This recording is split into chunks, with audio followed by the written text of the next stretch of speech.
Hello, everybody. My name is Joanne O'Sullivan, and welcome to my podcast, Just for Once. Hello, and welcome to episode 24 of Just for Once.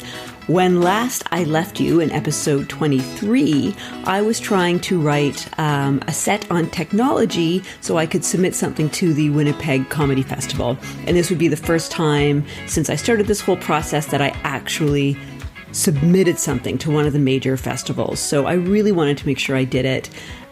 I was excited to do it. And I thought that a set was coming together based on what I had been doing at the room that I was hosting, Invited Dress Comedy. Anyway, the reason why a bit challenging for me to put together a set on technology, and frankly, this is probably true for a lot of comics. Most comics base their jokes on things that happen in their lives, and they skip around quite a bit. To do a whole 8 minutes or so on just one thing, that can be a bit of a challenge, and it's more of a, at least for me, it became more of a joke writing process, like set up punchline. And while I can do that, and I like to do that, I tend to default to storytelling, like just long form telling stories. So this was a good challenge for me to see how it would play out. So one funny thing that I'm going to show you. So one way that I practice my sets, I love to walk. I'm a big walker. I let you listen in last episode, me waking up in the middle of the night and practicing jokes, or so I don't forget them. Once I've got them all together, I like to walk and tape myself. And I use that as a way. I don't always tape myself. Sometimes I just walk and say it over. But this time I was taping myself while I was walking because I was still trying to write punchlines. So something funny. I'm going to let you hear the beginning of me walking and talk. So there's a beautiful path near my house, like a beautiful forest path full of ups and downs and hills and stairs. And it's right in Toronto, but it's this valley that is pretty preserved with lots of trees, really pretty. Anyway, so this is me at the beginning of practicing my set, and you're going to recognize this. So the beginning of my technology set is that pager joke that I have. And you can hear me, listen, you can hear me walking, and there's snow. So anyway, here's me at the beginning. I went back to some of my sets to see if any of my jokes were still relevant, and I found one that felt timely. I was complaining about how invasive technology was, except the technology that I was complaining about was my pager. Okay, and so the reason why this is so funny to me is I am so out of shape right now. I have been, the last 2 months, I'm not going to lie, been a lot of sitting around, probably had a few too many glasses of wine. I was exercising quite a bit. I haven't been, and I'm so out of shape. So I want you to hear, there's two reasons why this is funny. So there was a set of stairs. This is me at the top of the stairs. This is like 8 minutes later. I haven't been running for 45 minutes. I haven't been I am walking up a set of stairs. So listen for two things. Listen for me trying how out of breath I am. So now I'm doing the joke that I wanted to end on, which is meeting my husband through Googling how to flirt 15 years ago, and learning it can be helpful to get somebody that you're attracted to touch you. Anyway, so just listen. It's so embarrassing. Listen how out of breath I am. I thought it'd be helpful. Get somebody to touch you. So, I lost what my helmets are. Get someone to touch my hand, and you laugh. But the first man who touched my hand, he was my husband.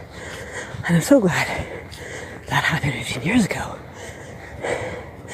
Because if it happened now, it would be get someone to touch you. It can be helpful. Get someone to poke you, or anyway, thank you very much. Oh my God. So obviously I need to start, maybe that's the new dream that I need to dust off, which is being fit again. I think I need to start, if anything has inspired me to start exercising again, it's, I am gasping for breath. I walked up a set of stairs.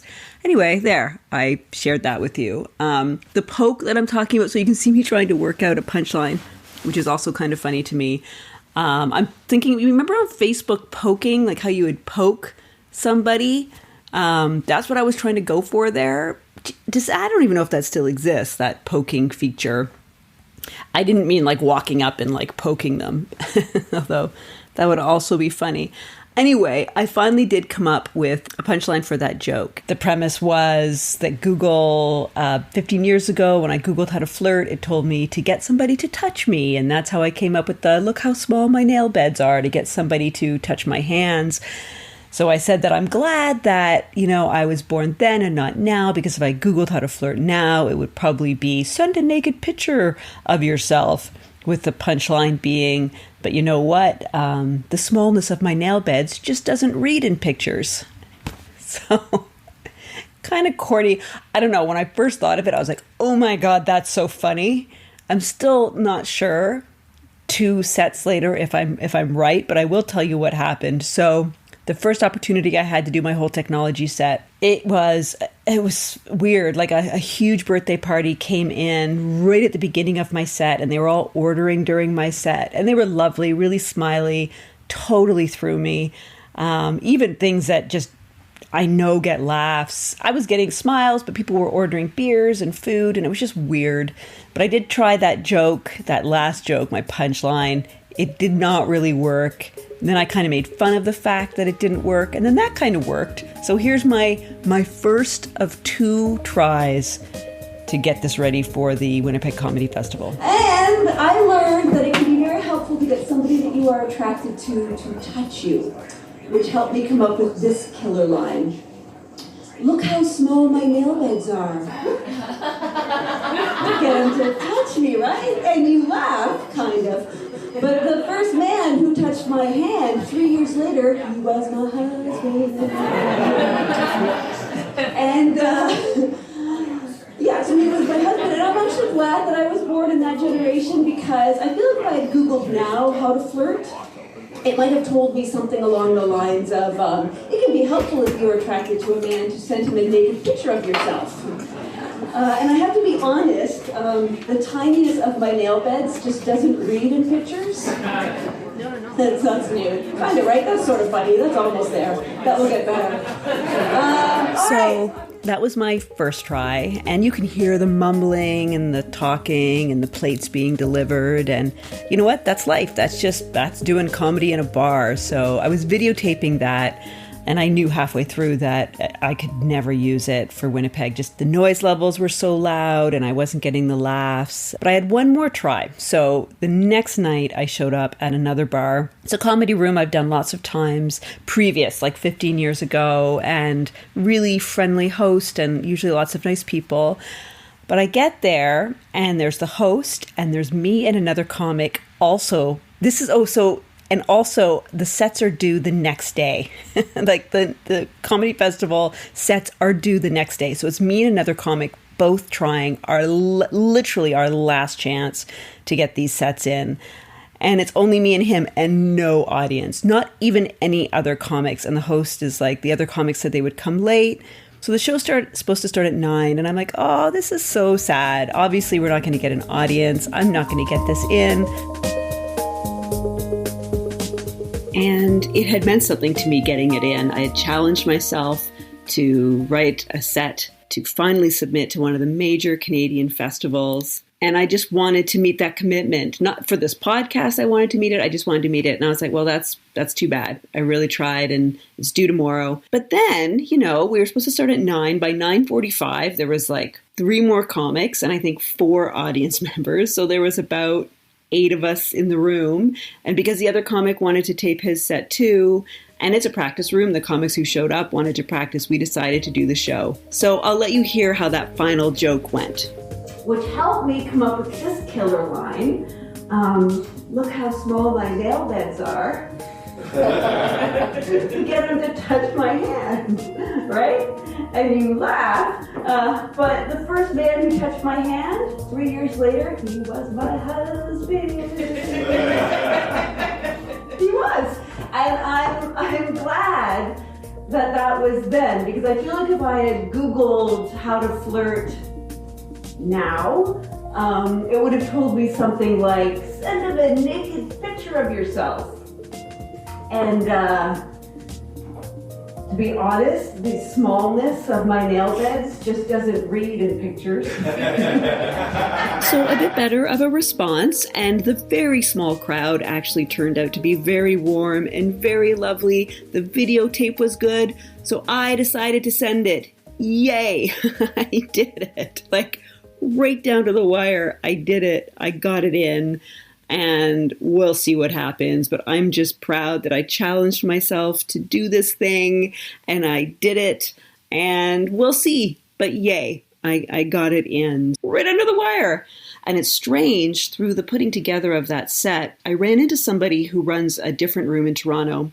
And it's a room that's been around for years. It's an established room. It's hard to get on. And the person who runs it invited me to do that room. Now, here's the thing. Back in the day, when I did it a few times, I never had a good set. Even when I was at my height and I was having good sets, I would go into that room and something would happen.